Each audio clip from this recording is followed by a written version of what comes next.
Hi viewers. Tamil super star Thalapathy Vijay నటించిన తాజా political action thriller Jana Nayagan తెలుగులో భారీ విజయం సాధించిన భగవత్ కేసరి చిత్రకథను ఆధారంగా చేసుకుని తమిళ ప్రేక్షకుల అభిరుచికి తగినట్టుగా అనేక మార్పులు చేర్పులు చేసుకున్న ఈ సినిమాకు వినోద్ దర్శకత్వం వహించారు. ఈ సినిమా జనవరి 9వ తేదీన ప్రపంచవ్యాప్తంగా గ్రాండ్గా రిలీజ్ అవుతున్నది.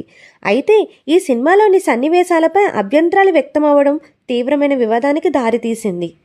ఇంతకీ జననాయకన్ సెన్సార్ వివాదం ఏమిటి? దళపతి విజయ్ సినిమా రిలీజ్ అవుతుందా లేదా? ఈ సినిమాను మొట్టమొదట డిసెంబర్ 18వ తేదీన సెన్సార్ రివ్యూ కోసం సమర్పించారు. అయితే ఈ సినిమాలోని కొన్ని సన్నివేశాలను, డైలాగ్స్ను తొలగించాలని చిత్ర యూనిట్కు సూచనలు, సలహాలు అందించింది.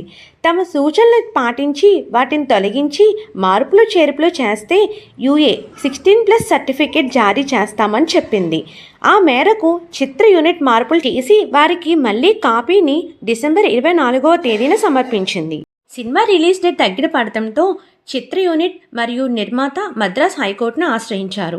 మాకు సెన్సార్ సర్టిఫికేట్ జారీ చేయడంలో అనేక రకాల జాప్యం, అభ్యంతరకరమైన కారణాలు చెబుతున్నారు అంటూ పిటిషన్ దాఖలు చేశారు.